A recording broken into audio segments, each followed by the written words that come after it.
C'est Bernard Weber qui a eu cette formule magique qui professe que, je cite, entre ce que je pense, ce que je veux dire, ce que je crois dire, ce que je dis, ce que vous avez envie d'entendre, ce que vous entendez et ce que vous comprenez, il y a 10 possibilités qu'on ait des difficultés à communiquer. Mais essayons quand même. Fin de citation. Nous nous efforçons donc de vous proposer ici chaque matin des regards pluriels sur des faits d'actualité, des problématiques qui nous questionnent ou sur la marche de notre pays. Et c'est Salif Ouedraogo, spécialiste en banque, finance, monnaie et ancien ministre de l'Environnement et du Développement durable du Burkina Faso, qui partage avec nous, avec vous aujourd'hui, son regard sur la vie politique et économique nationale. Bonjour, Monsieur Ouedraogo, merci d'honorer notre convocation. Bonjour, Monsieur Serge. Bonjour, les juges du tribunal. Bonjour, téléspectateurs et puis chers auditeurs de Truth TV. Les juges, donc, Bernard Bougma et Moussa Ouedraogo, siège pour l'audience d'aujourd'hui. Bonjour. Oui, bonjour, Président Soumangui. Bonjour, juge Ouedraogo. Bonjour, Madame, Monsieur. Juge Bougma, bonjour. Bonjour, Président. Mesdames et Messieurs, bonjour. Bonjour à toutes, bonjour à tous et bienvenue à cette nouvelle audience du tribunal de l'actualité sur Truth TV, ainsi qu'en simultané sur Watt FM, votre radio 100% urbaine et aussi sur nos plateformes numériques. Sans plus tarder, place aux avant-propos des juges que je convoque à présent.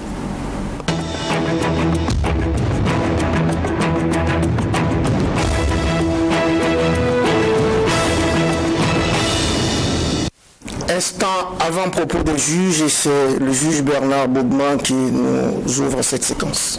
Merci, Président. Mon avant-propos va concerner dans un premier temps le Conseil des ministres d'hier.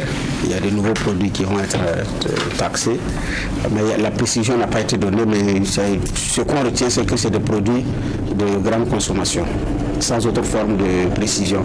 Certainement, on aura des précisions par rapport à ces produits d'ici là, quand on aura qui de droit aura dressé effectivement la liste, parce que les produits qui sont déjà taxés, on les connaît.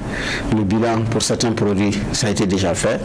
Donc, il y a de nouveaux produits encore qui vont être taxés. Donc, contribution effectivement à l'effort de guerre, avec une économie qui a du plomb dans l'aile sérieusement. Donc, c'est vraiment un effort qui est demandé, c'est un sacrifice également qui est vraiment demandé aux citoyens pour pouvoir aider les VDP et les FDS au front. Mesures salutaires. Maintenant, il faut faire compte tenu également de nos réalités. C'est vrai, il y a des niches, il faut aller chercher, mais il y a effectivement de la prudence à avoir, parce que quoi qu'il en soit, il y a un consommateur aussi qui fait face à d'autres réalités, à d'autres charges du moment. Donc, on attendait de voir quels sont les produits qui vont encore être taxés et à hauteur de combien d'ailleurs. Donc, c'était ce que j'avais compris avant-propos. Le second, rapidement, hier, la CNDH, la Commission nationale des droits humains, a prêté serment au moment où effectivement le président qui était en exercice avec des démêlés judiciaires, donc pour une institution qui doit défendre les droits humains à ce niveau-là, effectivement il y a un effort à faire en termes d'image à donner au niveau des citoyens pour rassurer qu'effectivement on est là pour travailler à la promotion, à la protection des droits humains plutôt que d'autres choses. Donc espérons également que avec les mandats de certains qui ont été renouvelés, avec certains qui viennent de rejoindre la barque, il y aura de la sérénité dans cette maison CNDH par rapport à la mission que la CNDH a assurée. C'est ce que j'avais comme avant-propos. Double ration d'avant-propos pour le juge Bernard Bougma et on écoute à présent le juge Moussa Ouedraogo. Merci, Président. Je veux ce matin aborder un sujet qui n'est pas trop intéressant. Il s'agit en fait des toilettes publiques dans nos ministères notamment et dans certaines de nos institutions. Priez Dieu, Monsieur le Président, de ne pas vous retrouver dans ce lieu-là et d'avoir besoin d'aller dans ce petit coin. Tellement c'est même un euphémisme de dire que c'est sale. Parce que quand tu te retrouves dans ces ministères, même à 2 doigts du bureau du ministre, il y a des toilettes qui sont inutilisables. On se demande pourquoi et comment des adultes, des responsables qui dirigent ce pays peuvent fermer les yeux sur ce genre de situation. Et c'est vraiment difficile et je voudrais me faire le porte-voix des usagers de ces ministères-là. Et parce que très souvent, quand il y a quelques toilettes propres, ces toilettes-là sont fermées à clé et ce sont donc les travailleurs uniquement qui ont accès donc à ces endroits-là. Et pour l'usager, il faut se débrouiller dans des endroits où la probabilité que tu sortes avec une maladie est très élevée. Donc je voudrais interpeller ici le ministère en charge de l'assainissement et le ministère également en charge de l'hygiène publique sur la nécessité que nous puissions faire une opération mana-mana, comme on l'avait vu sous le MPSR 1, dans ces différents ministères-là, afin donc que les usagers qui fréquentent ces lieux-là soient soulagés d'avoir envie donc d'aller dans ces petits coins-là lorsque le besoin se fait sentir. C'est un cri de cœur et j'espère que les autorités nous entendront parce que le phénomène devient crucial. Cri de cœur et interpellation pour qu'on ait des toilettes publiques, on fait des toilettes publiques dans les lieux publics, c'est bien ça, plus propre. On espère que ce cri de cœur sera entendu pour que des actions vigoureuses soient donc conduites à cet effet. C'est la 4e audience du tribunal de l'actualité pour cette semaine, une audience qui reçoit pour vous Salif Ouedraogo. Il est consultant en banque, finance et monnaie, mais il est aussi ancien ministre de l'Environnement et du Développement durable, notamment dans le dernier gouvernement de Blaise Compaoré. Avec lui, il sera question de politique, bien entendu, mais aussi d'économie et de justice, avec tout d'abord cette petite fenêtre de questions générales, Bernard Bougman. Oui, effectivement, question générale dans le début de présentation de l'invité, vous avez dit qu'il est spécialiste d'économie et j'ai entendu monnaie. C'est ça qui m'intéresse. Voilà. Donc, dans un contexte où on parle de souveraineté, à tous égards, même monétaire, l'Afrique de l'Ouest d'ailleurs dans son ensemble s'était lancée dans un vaste projet d'avoir une monnaie commune à l'échelle CEDEAO. Donc, jusqu'à ce que Emmanuel Macron et Alassane Ouattara à Abidjan annoncent quelque chose qui fâche certains. Alors, vous qui êtes dans ce domaine-là, la meilleure formule c'est quoi et qu'est-ce qui doit faire piétiner ce projet de grandeur nature? Mais je pense que le problème fondamental, c'est un problème de souveraineté recherché par des États qui ont en face d'eux des partenaires qui ne veulent pas lâcher les laisses. C'est pas un problème de fond, c'est un problème qu'un groupe d'États veut leur souveraineté économique, leur indépendance, en sachant que la monnaie, c'est un signe de souveraineté. La monnaie, c'est une réserve de valeur, c'est un équivalent d'échange. C'est un instrument à travers lequel un État ou un groupe d'États peut impulser des politiques économiques et budgétaires. Donc, qui possède sa monnaie possède sa souveraineté de battre monnaie quand il veut, de fixer ses taux d'intérêt, de fixer le montant des plafonds des banques du second rang qu'on appelle les banques commerciales. Donc depuis notre indépendance formelle ou pas, depuis la colonisation, nous sommes sous domination française. Notre monnaie se fabrique ailleurs.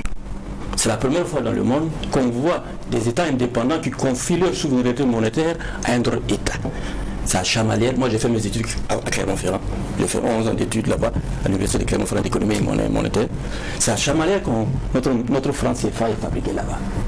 Ça veut dire que quoi? Normalement, lorsqu'on crée une monnaie, il y a l'équivalent en bien ou en service. Ça veut dire que si je dois créer un franc CFA, il y a son équivalent en bien ou en service. Soit j'ai créé une marchandise, soit Serge est venu dans une consultation, il a presté. Donc l'équivalent, c'est la monnaie comme ça qui est créée. Si ce n'est pas cela, ça devient inflationniste.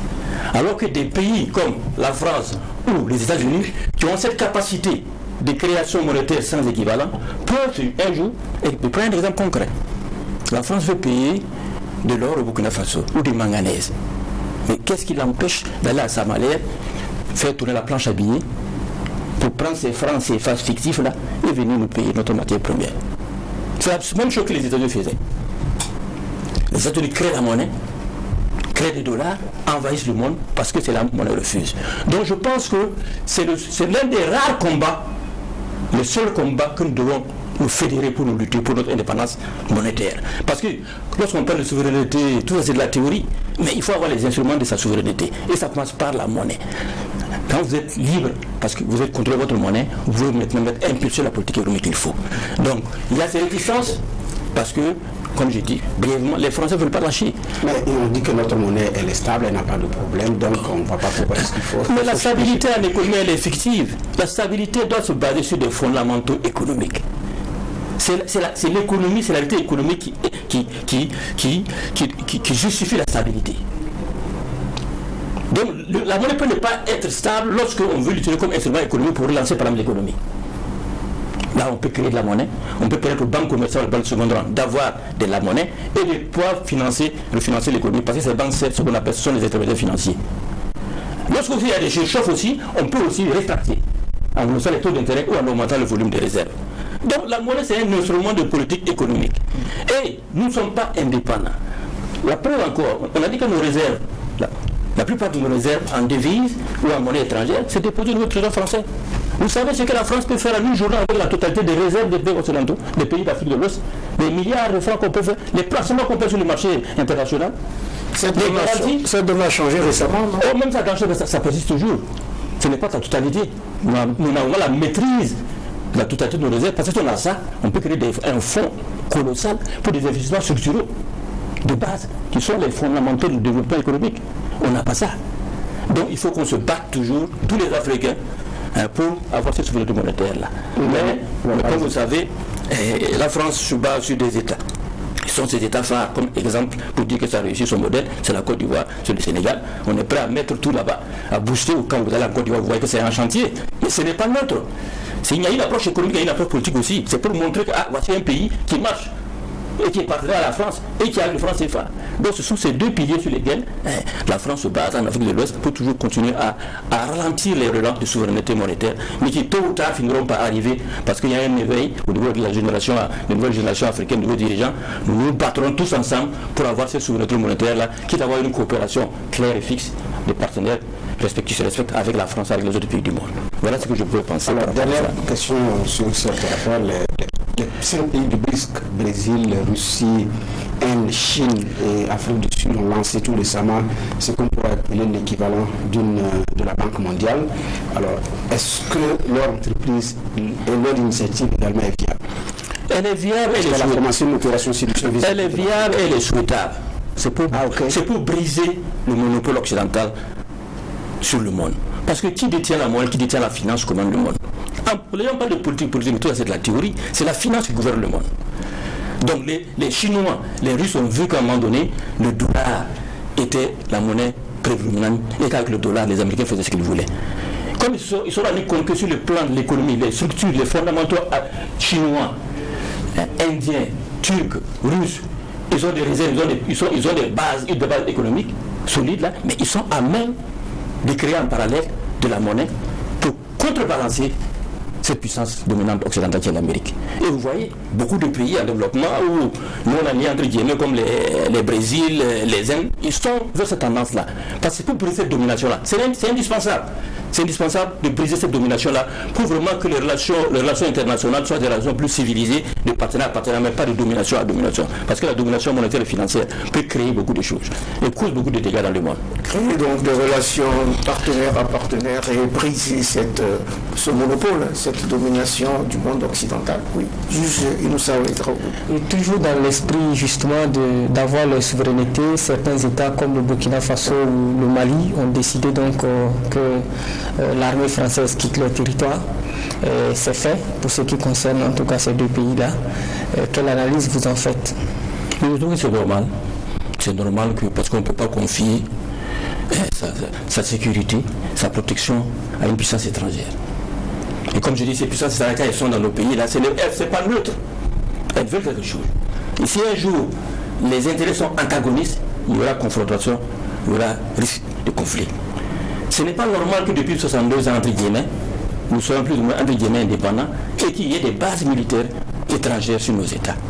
Donc je soutiens fortement cette idée que les bases françaises doivent replier d'Afrique. Parce que ce n'est pas pour notre intérêt. Quelles sont là ces bases? Ces bases sont là dans le cadre de la géopolitique internationale. C'est une question de géopolitique internationale entre l'Occident et les pays comme vous parlez, la Chine, la Turquie, l'Inde, l'Iran et la Russie. C'est le fond du problème. Nous ne sommes que des petits pions. Nous pensons que c'est nous qui les intéressons, mais oui, notre intérêt c'est minime. Le problème c'est une question de géopolitique internationale, d'implantation de puissances étrangères dans des zones qui ont des potentialités économiques énormes et qu'il faut contrôler. Parce qu'à terme, on sait ce qui va se passer au niveau de certaines matières premières en Europe. Voilà le fond du problème. Et donc on est là, on dit voilà, des bases militaires françaises, mais la preuve, ils étaient là les Français depuis longtemps. Beaucoup de choses se passaient au nord. Ils sont armés, ils ont des agawas, ils ont des moyens de communication et de détection des trucs. On ne renseigne pas nos troupes. On ne peut pas suivre. On tarde à intervenir. À quoi ça sert? Quand on fait le bilan, à quoi ça sert cette présence militaire? Lorsque cette présence militaire ne porte pas des fruits, n'est pas positive, il faut qu'on ait le courage de questionner cela. Et qu'ensemble avec ses partenaires français, on se pose vraiment les vraies questions.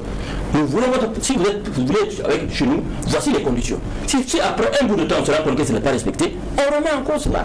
Et moi je pense que personnellement, je suis contre la présence des bases militaires étrangères dans les pays qui se disent indépendants. Il faut que la souveraineté, la sécurité de nos États relève de nos États. La sécurité, la souveraineté, mais aussi la politique monétaire, sinon même la monnaie relève de nos États. Oui, juge Inoussa Ouedraogo. Oui, l'autre question de généralité que je voudrais poser, c'est que notre pays a connu l'année dernière 2 coups d'État. Cela pourrait, pour certains, indiquer le fait que nos hommes politiques ont échoué dans leur capacité donc à avoir une gouvernance beaucoup plus sérieuse, beaucoup plus sereine de nos pays là. Est-ce que vous qui êtes un homme politique, même si vous êtes un peu détaché, vous pensez que c'est l'échec justement de politique qui entraîne les militaires à prendre le pouvoir d'État? Mais c'est l'échec de tout le monde. C'est l'échec des politiques, c'est l'échec des militaires et de l'armée. Il ne faut pas se voiler la face. Nous sommes tous responsables de ce qui s'est passé. J'ai dit que nous sommes indépendants entre Yémen depuis 62 ans. Quand vous prenez ces 62 ans, les civils ont gouverné pendant combien de temps? 6 ans de Maurice Omégo, le ROC c'est combien? Un mandat de 5 ans plus une année, 6 ans, ça fait 12 ans. 12 ans moins 62 ans. Michel 1 an. Bon, pas je considère Michel, c'est. Voilà. Donc ça fait 50 ans de gouvernance militaire. Et durant cette période-là, que ce soit la gouvernance civile et militaire, là, 50 ans de gouvernance militaire et 12 ans de gouvernance civile, nous n'avons ni la démocratie, ni le développement. Ça veut dire que les militaires ont échoué. Ça veut dire que les civils ont échoué. Ça veut dire que la politique politicienne a échoué. Ça veut dire que les coups d'État ne sont pas les solutions aux problèmes de nos États. Notre problème à nous, c'est une question de leadership. Il nous manque des leaders dans tous les domaines, que ce soit dans la classe politique, que ce soit dans la société civile, que ce soit au niveau des ONG, que ce soit au niveau des DG des sociétés, que ce soit au niveau de l'armée. Partout, il manque des leaders. Parce que se lever, prendre le pouvoir à travers vous connaissez les élections. J'ai toujours dit aux gens que moi je ne crois pas aux élections à la démocratie en Afrique, au Burkina Faso. Je ne crois pas à cette démocratie libérale, de type libéral, intégrale. Parce que c'est ceux qui vont gagner, ceux qui ont l'argent qui gagnent. Ce n'est pas les projets de société, ce n'est pas la vision. C'est l'argent qui détermine les votes ici. Et une fois que tu gagnes les élections, mais la gouvernance, tout le monde a vu comment ça se passe. La gouvernance, on ne met pas les hommes qu'il faut à la place qu'il faut. Parce que je pense que normalement, un parti politique avant de venir au pouvoir a un projet de société, a des hommes aux différents postes. Normalement, c'est comme ça. Ah, monsieur Ouedraogo, quand on aura le pouvoir, vous serez mis l'information. Monsieur Bougouma, lui, sera mis la justice. Ça se prépare pour que ces acteurs, ces militants, se préparent, se documentent, se forment. La plupart du temps, nos partis politiques n'ont pas cette gouvernementale à préparer. On prend le pouvoir et après on prend du temps même à former le gouvernement. Parce qu'on n'est pas préparé. On nomme des amis, des copains, des parents qui sont incapables de gouverner le pays, qui posent des actes répréhensibles. On voit, on se tait, on ne sanctionne pas, on ne donne pas l'exemple. Donc, l'échec, comme je l'ai dit, selon moi, c'est un échec global. Nous tous les acteurs politiques et militaires, qui depuis 62 ans ont montré leur incapacité parce qu'il manque de leadership. Même s'il y a des leadership, ils ne sont pas à un nombre suffisant. La masse critique n'est pas assez important pour impacter les partis politiques, pour impacter l'armée. Je dis que nous, on n'a pas de parti politique. À mon sens, on n'a pas de parti politique. Ce qu'on appelle parti politique, on n'a pas ça. Quand vous voyez la plupart de nos partis politiques, c'est des individus qui gèrent leur parti politique depuis 20 ans, 30 ans, 40 ans. Ils parlent d'alternance, mais c'est la plupart eux-mêmes. Si tu n'es pas avec eux, on t'écarte.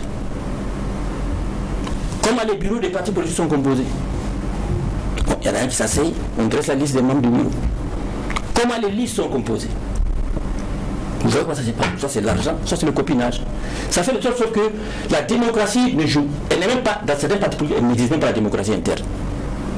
Donc s'il n'y a pas de démocratie dans nos partis politiques, comment voulez-vous que ces partis, lorsqu'ils viennent au pouvoir, impulsent la démocratie, croient à la participation citoyenne aux gens? Donc il faut qu'on ait le courage de revoir tout cela avant la fin de la transition, comme je l'ai dit. Si vraiment on veut qu'en 2024 il y ait des élections, il faut qu'on pose des problèmes tôt pour les résoudre. Qu'au niveau des partis politiques, il y ait une véritable révolution en termes de leadership des dirigeants, de fonctionnement interne et de gestion une fois lorsqu'on viendra au pouvoir. Sinon, ça sera l'éternel recommencement. Quant au coup d'État, je dis que ce n'est pas au rôle de l'armée de venir diriger un État. Il y a donc beaucoup de choses à faire, M. Ouédraogo. C'était la fenêtre des questions de généralité. Nous avons pris un peu de temps là-dessus, mais c'était pour la bonne cause. Notre convoqué du jour s'appelle Salif Ouédraogo, consultant en banque finance monnaie. Il est aussi ancien ministre de l'Environnement et du Développement durable. Et avec lui, nous parlons tout d'abord de justice, d'autant que le procès exceptionnel de l'ensemble du dernier gouvernement de l'ancien président Blaise Compaoré devrait s'ouvrir à Ouagadougou, qui devrait s'ouvrir à Ouagadougou le 27 avril 2017. Eh bien, ce procès a été reporté sine die. Enfin, on est passé de report en report. Vous faites partie de ce gouvernement et jusque-là, dites-vous, la procédure semble bloquée. Comment vivez-vous cette situation? C'est pénible. C'est pénible. Parce que depuis 2014, nous vivons avec un boulet. On nous accuse de complicité d'assassinat. On dit que en Conseil des ministres, nous avons donné une autorisation à l'armée de tirer sur la foule. Ce qui est totalement faux. Parce qu'on n'a jamais abordé ce dossier en Conseil des ministres. Jamais. Cette décision a été prise ailleurs. On n'a jamais abordé ce problème. Et même si on posait ce problème, moi je ne peux pas, moi en tant que représentant d'un parti, je ne suis pas le président de mon parti. C'est un parti qui m'avait envoyé. Il y a des questions pour lesquelles je ne peux pas me prononcer sans avoir l'aval de mon parti. Et si cette question avait été posée, j'allais demander d'aller prendre l'avis de mon parti pour me parler. Parce que je ne peux pas parler sur ces questions fondamentales, primordiales là, sans avoir la caution. Et sans la partager. Parce que mon parti peut dire oui, moi je peux dire non. Parce que je suis contre la violence. Donc on n'a jamais abordé ce problème. On ne nous a jamais soumis ce texte au Conseil des ministres. Et je pense que le Premier ministre Tiao, s'il voulait, il pouvait couper court à cela au début du procès pour dire que oui, j'ai signé ça peut-être vers 19h-20h, l'état-major m'a amené un client IBS dans lequel il y avait le projet de texte. Je n'ai pas. Qu'est-ce qui s'est passé? Oui. C'est ce que nous avons appris. C'est vers 18h, 19h que le client IBS état-major a envoyé. Mais le texte signé par l'ancien Premier ministre Luc Adolphe Tiao était réglementaire, n'est-ce pas? Mais c'est prévu par la Constitution. Mais c'est prévu par la Constitution. Mais même après Tiao, tous les gouvernements qui étaient en gouvernement au Burkina Faso, mais quand il y a des manifestations, on sort des gens pour protéger. Ce n'est pas nouveau. C'est le pouvoir régalien de l'État du Premier ministre de faire cela. Mais sauf que M. Salif Ouédraogo, cette protection s'est transformée aussi en violence contre des manifestants qui réclamaient l'arrêt du processus de modification de l'article 37 de la Constitution qui limitait à 2 termes de quinquennat, donc le mandat du président de la République. Bernard Bouma. Oui, c'est vrai, la réalité est telle que c'est comme si c'est cette réquisition qui avait fait les violences meurtrières, mais compte tenu de la position tranchée des deux camps, Personnellement, je pense qu'avec ou sans cette réquisition, la violence allait être à l'extrême. Je ne dédouane pas, comment on appelle ça, ce n'est pas pour dire que c'est parce que c'est ça qui justifie cela, mais les positions étaient suffisamment tranchées et chacun était sur ses gardes qu'on sentait qu'il y aurait le pire en cette matinée-là, pour peu qu'on observe la situation et qu'on écoute les propos de certains caciques, chacun, j'allais dire les faucons, parce que chacun avait ses faucons irréductibles. Ça, c'est le commentaire que je fais. Mais maintenant, vous dites qu'effectivement, vous n'êtes pas partie prenant de cette réquisition. À vous entendre parler, vous l'avez appris comme monsieur tout le monde. Ça n'a pas été évoqué en Conseil des ministres. Maintenant, vous êtes accusé. Alors, le procès, c'est de report en report, comme il a si bien dit. Vous dites, comment vous voyez ça? Vous dites que vous voyez ça, effectivement, avec que c'est pénible, mais la justice dit quoi? Et vos avocats disent quoi du dossier? Mais vous voyez, parce qu'on a chargé une institution de ce dossier, une institution que moi, personnellement, je suis contre cela. Vous parlez là de la Haute Cour de justice. Je suis contre la Haute Cour de justice. Ah oui? Je suis contre le tribunal, la justice militaire, en état de paix. En état de guerre, je peux accepter que l'armée ait une justice militaire. Mais en état de paix, je pense que tous les Burkinabés sont justiciables, sont égaux. Et que nous devons être jugés comme tous les citoyens. Il y a devant une juridiction ordinaire. Il n'y a pas de passe-droit possible. Quand vous prenez par exemple la Haute Cour de justice, qui nomme son président? C'est le pouvoir en place. À notre époque, c'est Salif Diallo qui avait nommé le président de la Haute Cour de justice. Vous ne pourrez jamais me dire qu'il n'y a pas de relance politique de contrôle ou de guidage de ce président-là. Je le connais personnellement. Deuxièmement, quand vous voyez les membres de cette haute cour, la plupart, c'est les députés de la majorité et quelques autres de l'opposition. Comment voulez-vous nous faire croire que de manière objective, ces gens ont la compétence juridique pour mener des enquêtes et pour aller au fond des dossiers? C'est pour cela que je n'ai jamais cru à ces institutions que l'on appelle haute cour de justice, tribunal militaire. Je veux que nous soyons comme tous les Burkinabés moyens, que nous soyons jugés comme n'importe quel citoyen, et que si on a commis un acte, nous passons tous devant cette justice-là, pas de passe-droit. C'est pour cela, pour moi, vous voyez, elle aura du mal à tenir, comme les coups d'État sont là. Ça empêche l'élection de cette haute cour de justice. Depuis 2014, il y a eu combien de coups d'État? Donc quand ça vient, c'est le nouveau membre, on appelle l'Assemblée nationale, on appelle ART, il faut les changer. Mais qui sait combien ça va durer encore? Donc, de report à report, d'instabilité à instabilité, on fige des innocents pendant 8 à 9 ans de leurs droits civiques. On dit sur eux que ce sont des complices d'assassinat. Leurs familles, leurs enfants, mais ça nous suit partout. Dans nos activités quotidiennes, on est bloqué parce qu'il y a des choses qu'on ne peut pas faire. Mais personne s'en meurt. Moi, personnellement, je veux que, si on pouvait avoir des approches individuelles, je souhaiterais être jugé demain ou après-demain par la justice normale, juridiction normale. Parce que c'est que cette haute cour de justice-là, elle aura du mal à être constituée. Et même si elle est constituée, comme je vous l'ai dit, je ne crois pas à sa neutralité, parce que ses membres n'ont pas la compétence, la formation juridique pour juger les faits. Moi, je fais confiance. Si vraiment notre justice est indépendante, je pense qu'on doit laisser notre justice s'organiser en son sein, trouver des magistrats professionnels pour juger tous ces crimes, tous ces délits économiques et politiques, pour vite solder ces dossiers, pour que le pays puisse avancer. Parce que tant qu'on ne va pas solder ces différents dossiers-là, on perd du temps et on crée de l'animosité et de la diversité. Voilà mon point de vue. Alors, mais actuellement, ce n'est pas encore jugé. Mais qu'est-ce que cela vous engage? Est-ce que ça limite vos libertés d'aller et venir? Est-ce que... Oui, ça limite nos libertés d'aller et venir. C'est que tout dernièrement que ça a été plus ou moins abrogé. Avant de sortir du pays, il fallait aller demander une autorisation. À chaque fois de sortie. Donc c'est ridicule. Ça fait mal. Nous, par exemple, moi je suis un privé. Je suis un consultant. Sur le plan national, il m'est difficile d'avoir un contrat, un marché. Parce que j'ai l'étiquette ancien ministre de Blaise Compaoré. Peut-être qu'on peut nous donner le marché, alors que j'ai la compétence technique pour le faire. Je suis enseignant d'université pendant 8 ans. J'ai mon bureau d'études depuis 1988. Les Américains ont fait une sélection en 92-93 pour sélectionner deux personnes pour envoyer aux États-Unis, pour les former en assistance au secteur privé. J'ai été retenu avec un Ghanéen, Steven. On est parti Philadelphie, à Wharton School, la seconde université de management appelée Harvard, formé avec le professeur Macmillan pour l'assistance au secteur privé. Je reviens. Je ne peux pas, dans mon pays, mettre mes compétences en jeu. Je suis formateur de formateur gère.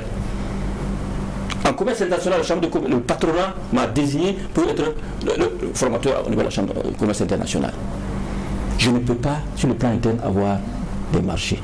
Je suis obligé de chercher à l'extérieur. Donc je vis à cause de les consultations que je fais, soit en Côte d'Ivoire, soit au Niger, soit ailleurs. Donc nous sommes freinés. Certains sont freinés dans leur évolution administrative. Moi je connais des collègues ministres qui sont au garage. Quand vous partez, ils sont dans un bureau, là ils sont assis, ils n'ont rien à foutre.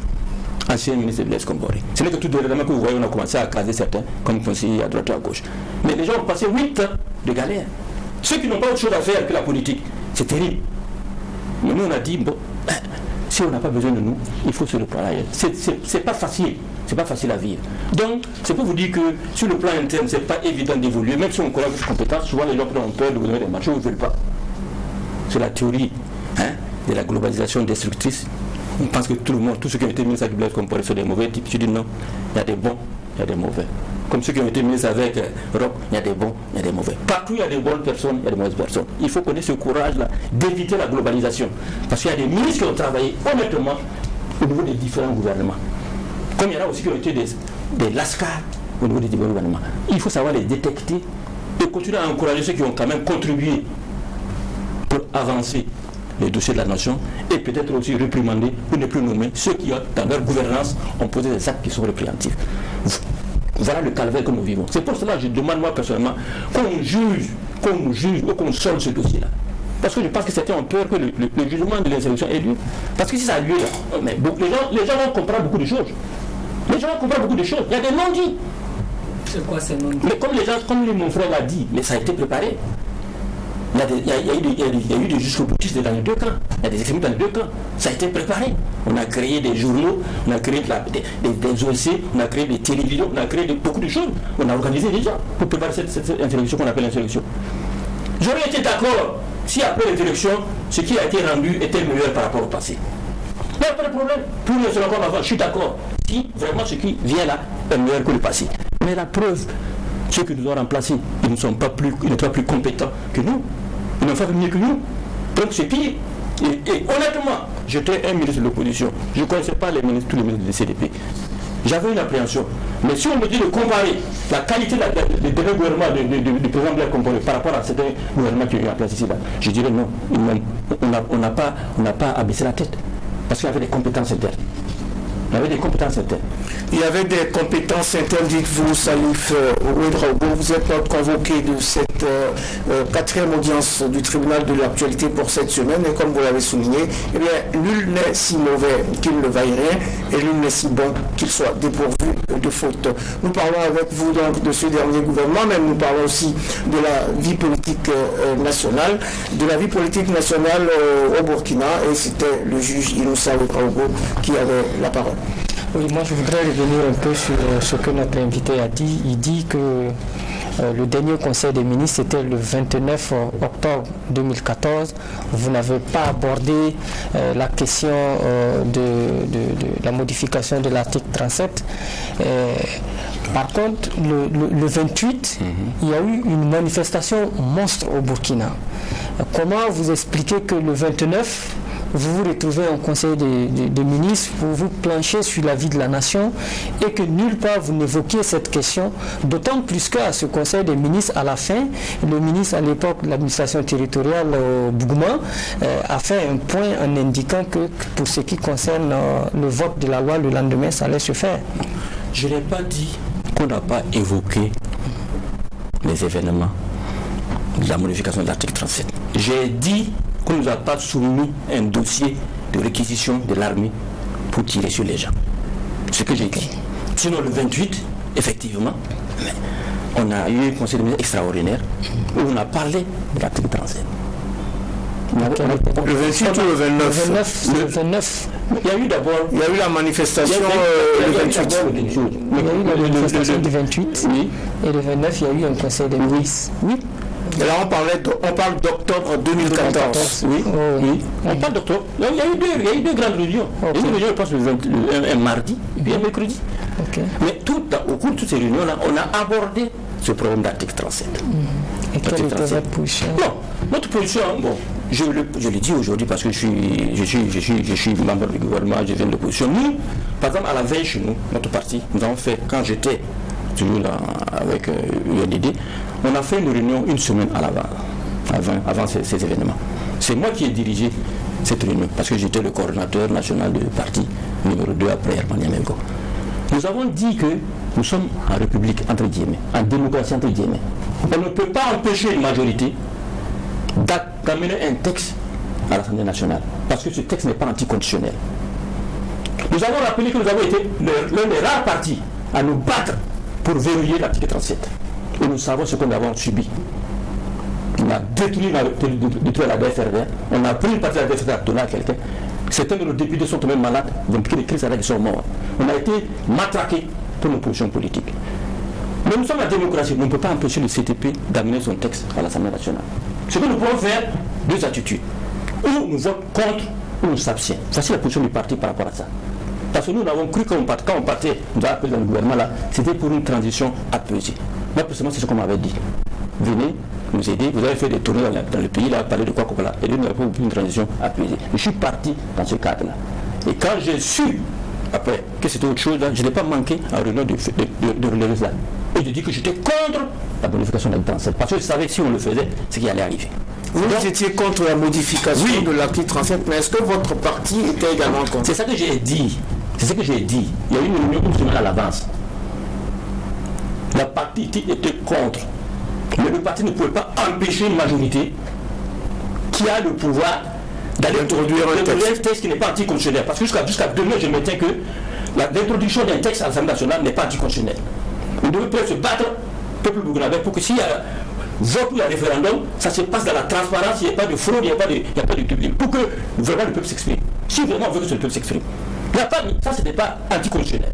Mais nous, en tant qu'entité, et moi, en tant qu'individu, c'était ma position. Je suis contre ça. Donc, en Conseil des ministres, le 28, on a parlé de cela. On a été 3 ou 4 à parler. 3 ou 4. Je faisais partie des 4. Je dis attention. La population, les marches deviennent de plus en plus nombreuses. Faites attention. Parce que si une goutte de 100 tonnes, c'est foutu. Pendant que vous êtes assis ici, j'ai dit à certains copains camarades du CDP, vous êtes en train de tirer ici, les gens s'organisent sur le terrain, les gens sont organisés. Je leur ai dit ça. On a fait le tour du terrain. Maman Sawalougo, lui aussi l'a parlé. Ah, vraiment, on ne peut pas faire autrement, les gens marchent, mais il faut quoi. Je me rappelle que le président Blaise a dit oui, nous sommes en démocratie. Je me rappelle de cette phrase. On ne peut pas empêcher les gens de marcher. Il a dit, on me dit quoi là, faites tout cependant, puis qu'il n'y ait pas de casse pour protéger les personnes et les biens. Voilà ce que j'ai entendu en Conseil des ministres. Mais si ailleurs est autre chose, ça c'est autre chose. Mais en Conseil des ministres, le président Blaise n'a jamais ouvert sa bouche pour dire envoyer l'armée pour aller réprimer ces gens-là. Voilà ce qui a été dit. Jérôme Bouna a dit que je me rends compte que les gens sont fatigués. Il y a beaucoup, la masse des manifestants grossit. Les gens sont fatigués. Je serai obligé d'appeler les forces supplémentaires pour maintenir l'ordre de la sécurité. Les gens ont dit, bon, faites attention qu'il n'y ait pas de casse.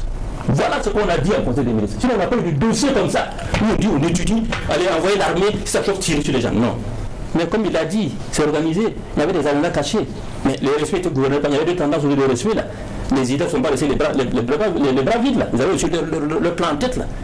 Hein? Donc, c'est pour ça que je dis que si on veut aller dans le fond de l'histoire pour savoir vraiment ce qui s'est passé en 2014, allons-y pour que le peuple sache qu'est-ce qui s'est passé, qui a fait quoi, et qui on doit punir et qui on doit laver. Mais tant qu'on reste, parce qu'on a le pouvoir, on domine aujourd'hui, on oriente, on alimente ce qu'on veut, on ne pourra jamais s'en sortir au Burkina Faso. Parce que les gens, ici, quand tu dis la vérité, tu souffres au Burkina Faso.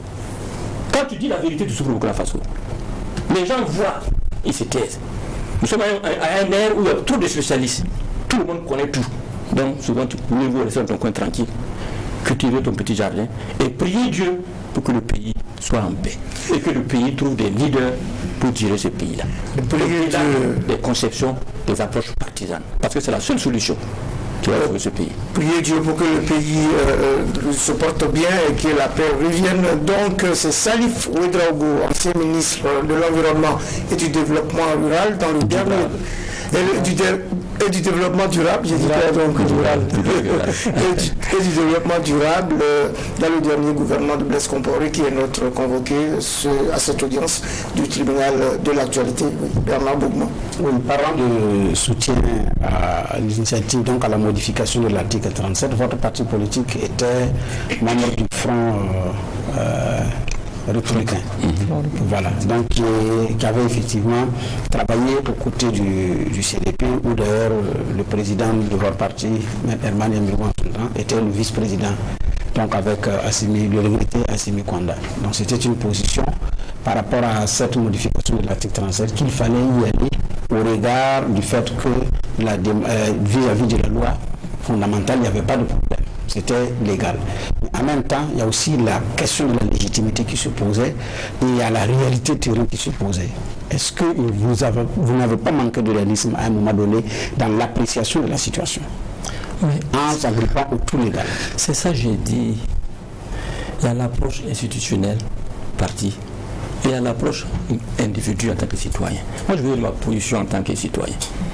Je dis, pour moi, arrivé à un moment donné, je pensais et je pense qu'il faut savoir quitter, il faut savoir céder le pouvoir à d'autres personnes. Ça, c'est ma position personnelle. Parce que je pense que tout cela s'est arrivé parce que c'est l'échec là. Mais c'est l'échec du CDP, c'est l'échec du président Blaise, c'est l'échec de Salif Diallo, de Sinois et de Roch. C'est l'échec des cadres de ce parti qui n'ont pas été capables de créer un rapport de poste interne pour que le président Blaise accepte les évidences. Ce n'est pas Blaise qui est totalement responsable. Je dis que quand tu es dans un parti, il faut s'assumer. Il ne faut pas être des bénévoles, il ne faut pas être des suivistes. Je pense que si ces gens s'étaient organisés en des gens sérieux, qui créaient un contre-pouvoir en interne là, on pouvait éviter tout ça. Parce qu'on ne peut pas gouverner pendant 25 ans avec quelqu'un. C'est lui qui a fait tous ces gens-là. Mais pas vous lever. Pour des raisons, je ne sais pas. Parce que pour moi, comme je dis, après la situation, j'ai analysé. Ce n'est pas le système qu'on a mis en cause, puisque c'était le même système, les mêmes pratiques, empire.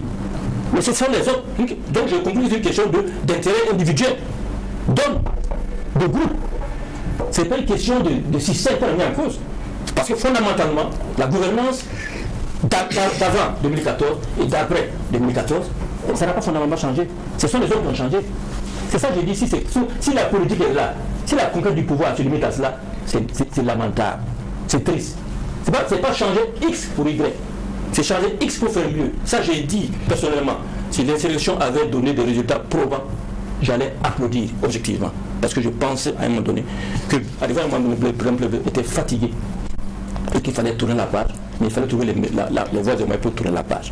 Et je pense que la violence n'est pas la solution. La preuve, on a fait la violence. On a fait l'insurrection. Ça a donné quoi? Ça a donné quoi? Sinon que diviser les Burkinabés. Est-ce qu'il fallait franchement passer par ça? Est-ce qu'il fallait franchement passer par ça? Et deuxièmement, je vous ai dit aussi, changer pour changer, souvent c'est pas la solution. Moi j'ai dit que moi je ne crois pas au choix de nos dirigeants par des élections de type démocratique, de type occidental. Je ne crois pas ça. Vous ne croyez pas à la démocratie élective? Je ne crois pas à ça. Mais faut-il passer? Non. Premièrement, si on doit continuer, il faut des réformes politiques. Il faut limiter le nombre de partis politiques drastiquement. Parce que je pense que c'est de la comédie aujourd'hui. On a 150-200 partis politiques. Des partis politiques créent des partis politiques. Des partis de l'opposition créent des partis politiques d'opposition. Des partis de la majorité créent des partis de la majorité pour la cause. On a 200 et quelques partis politiques. Est-ce qu'on a 200 projets de société? On n'en a pas. Et même les approches philosophiques, idéologiques, quand les gens parlent de communisme, mais qui est communiste parmi ces gens? On théorise le communisme, mais on n'est pas des communistes. On a vu l'exemple des pays communistes, en Chine, en Union soviétique, en Albanie, en Algérie. Ils sont plus ça. Où les gens disent les libéraux, mais ça n'existe pas. Ça n'existe pas. C'est des idéologies de couverture. Le fond, c'est autre chose. Donc, nous sommes un monde où il faut être pragmatique, où seules les idées comptent. Elles sont vraies ou elles sont fausses. Elles sont bonnes ou elles sont mauvaises. Et lorsqu'elles sont bonnes là, il faut l'appliquer. ce n'est pas les couleurs politiques qui déterminent les choses. Parce que nous, les personnes animateurs, là, c'est comme on parle de sankarisme. Sankara, il est unique. Après lui, c'est fini. Comme un c'est pareil. On ne crée pas, on ne duplique pas les choses. Donc moi, je pense que souvent, même si moi, je suis pour l'approche, si moi, on me prend un guide éclairé, qui fait de telle sorte que son pays ait à manger, à boire, à se soigner, les infrastructures, là, je préfère ça à des élections. Un type comme Kadhafi, je le respecte. Il n'est pas un démocrate. Mais ce que Kadhafi a fait de la Libye, tous les Libyens étaient au moins, s'ils avaient le minimum pour vivre. Ils étaient heureux dans leur pays. Je suis d'accord avec ça. Parce que c'est des étapes peut-être par lesquelles il faut passer. Un type comme Kagame au Rwanda, je suis d'accord avec ce qu'il a fait. Parce que si tu pas, moi je suis parti au Rwanda. Quand tu vois la transformation de ce pays-là, mais qu'est-ce que les gens cherchent? Mais il y a des États là, bon, parce que tous les 5 ans, tous les 4 ans, il faut des élections, toutes les élections, mais c'est de la routine, ça change quoi? Ça change quoi? On parle de démocratie alors qu'on n'a pas de démocrates. Les acteurs ne sont pas des démocrates. Ni les acteurs politiques, ni les coutumiers, ni les OSC, ni les religieux. Personne n'est démocrate. Chacun suit les intérêts, chacun suit l'argent et le pouvoir. Tu as l'argent, tu as le pouvoir, tu as les hommes. Tu as les religieux, tu as les traditionnalistes et tu as... quand je pense à la globalité, quoi, même si parmi ces acteurs-là, il y en a qui sont quand même intègres. Mais la globalité, c'est comme ça. Okay. Avec cette approche... Aujourd'hui, oui. C'est vrai que ce que vous décrivez, nous sommes parfaitement, partageons votre avis, mais il y a que, effectivement, aujourd'hui, vous n'arrivez pas à vous réengager dans ce milieu politique-là parce que vous avez des déboires au niveau de la justice. On l'a évoqué, la haute cour de justice n'est pas la solution. Qu'est-ce que vous comptez faire face à cette situation-là? Parce que quand vous décrivez effectivement votre situation, on en connaît beaucoup qui sont dans la même situation. Mais qu'est-ce que vous envisagez? Moi, je dis que... parce que souvent mes camarades me disent que, attention, ils veulent me freiner parce que c'est pas une approche individuelle. Je leur ai dit, mais il faut qu'on rassemble nos avocats pour voir qu'est-ce qu'on peut faire. Parce qu'on ne peut pas rester dans cette situation par exemple, bientôt 8 ans, 9 ans. Qu'on voit sur le plan national ce qu'on peut faire. Sinon, si on voit sur le plan sous-régional, il y a des évolutions là. Qu'est-ce qu'il faut faire? On ne peut pas rester comme ça. Il faut que ça bouge. Ou on nous juge, ou on colle le dossier. Mais on ne peut pas nous tenir comme ça à la laisse et nous empêcher d'être actifs. C'est comme si vous avez une épée de Damoclès sur la tête. Oui, je vous ai dit que moi personnellement je ne suis plus engagé en politique parce que bon, j'étais tellement déçu et je me dis tant que tout ça va se solder, ça ne m'intéresse plus la politique. Et si je peux encore m'engager dans ce que j'ai vu la politique judiciaire là, ça ne m'intéresse pas. Parce que j'ai dépassé le cadre partisan. Je ne crois plus à l'approche partisane des partis. Je ne crois plus à ça. Je pense qu'il faut qu'on se lève au-dessus de cela et qu'on entoure un leader qui, une fois, élection ou pas élection, trouve un mécanisme de rassembler autour de lui des gens qui sont vraiment sérieux de patriotes pour sauver ce pays-là. Tant que ce ne sera pas ça, tant que c'est des élections à la type occidentale là, je vous le jure qu'on ne bougera pas. Alors aujourd'hui, le HCROUN aussi s'est saisi entre-temps de votre dossier. Est-ce que vous avez été entendu? C'est vrai que cette institution est aujourd'hui supprimée, mais quelle a été l'approche du HCROUN par rapport à vous et en termes de réconciliation aujourd'hui? Comment vous voyez la perspective? Moi, je n'ai jamais été approché par le HCROUN. Et comme je vous l'ai dit, vous voyez, il nous faut, quand on a un problème d'insécurité, qui nous rassemble tous, et qui doit nous rassembler tous. Et pour lutter contre cela, mais il faut l'unité. S'il y a des gens qui pensent qu'ils sont brimés, qui sont écartés, qui sont ostracisés, il y en a qui parmi eux qui vont dire, ils vont souhaiter l'échec du gouvernement. Parce qu'ils pensent que quand ceux qui vont venir là, on va peut-être les goûter ou les... C'est pas l'opposition. Moi je souhaite aujourd'hui que ceux qui sont au pouvoir la réussissent. Même si je suis contre la prise du pouvoir par l'armée, je souhaite qu'ils réussissent. Parce qu'il va de l'intérêt de la survie de la nation. Donc tout le monde est d'accord, tous les partis doivent supporter en étant lucide et critique, pas en étant des suivistes. C'est là qu'un compagnonnage éclairé, mûri et assumé. Parce que nous savons que la sécurité est à la base de tout. Mais pour que cette sécurité réussisse là, il faut deux choses, je crois. Comme je dis, il faut l'unité. L'unité au sein de l'armée et l'unité au sein de la population. L'unité au sein de l'armée, pourquoi je dis cela? Parce que, bon, comme vous le savez, on a vécu des coups d'État. Ça veut dire qu'il y a dans l'armée, là, peut-être qu'il y a des clans, il y a des tendances. On a cherché Blaise. Bon, je remonte jusqu'à 87. Oui, rapidement, on n'a plus beaucoup de temps. Sankara est parti. Donc dans l'armée, il y a des pro-Sankara. Blaise est venu, il est parti. Il y a des pro-Blaise, il y a des pro-Diengere, il y a des pro-Gilbert, il y a des pro-Zida, il y a des pro-Damiba, il y a des pro-Ibé. Vous pensez qu'on a une armée républicaine comme ça? Et c'est Dieu qui nous sauve, qui fait que les coups d'État sont moins sanglants. Qui sait demain, si un fou vient et qu'on est un peu de sang? Moi, mon quartier, c'est à Bibalco. Je suis auprès d'un camp militaire. Je